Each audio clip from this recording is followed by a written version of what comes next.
சொன்னார், எங்கே காணும், உங்க அப்பாவை காணும், இதை சொல்லி இருக்கிறார். அப்பா அங்க தேடாதீங்க, மக்கள் மனசுல பயந்து இருக்கிறான். அது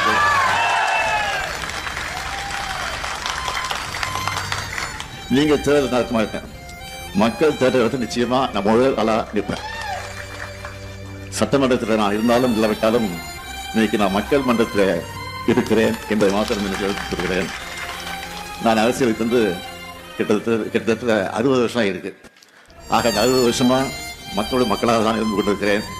ஆட்சி இருந்தாலும் இல்லாவிட்டாலும் நாட்டு மக்களுக்காக பணியாற்றக்கூடியவர்கள் தான் திராவிட முன்னேற்ற கழகத்தை சார்ந்திருப்பதை நேரத்தில் எடுத்து சொல்லி, ஒவ்வொரு மாவட்டத்திற்கும் நான் முதலமைச்சராக இருந்தபோது 4-5 முறை சென்று ஆய்வு நடத்தி, இன்னும் சொல்றேன், நான் முதலமைச்சர் இருந்தபோது 5 வருஷத்துல நான் நடத்துற மாதிரி ஆய்வு கூட்டம் எந்த முதலமைச்சரும் எடுத்திருக்க மாட்டாங்க.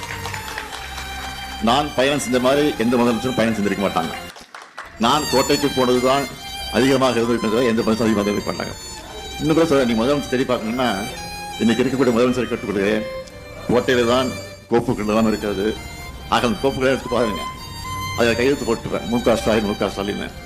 அதில் தேடி பார்க்க வேண்டிய அவசியமே இல்லை.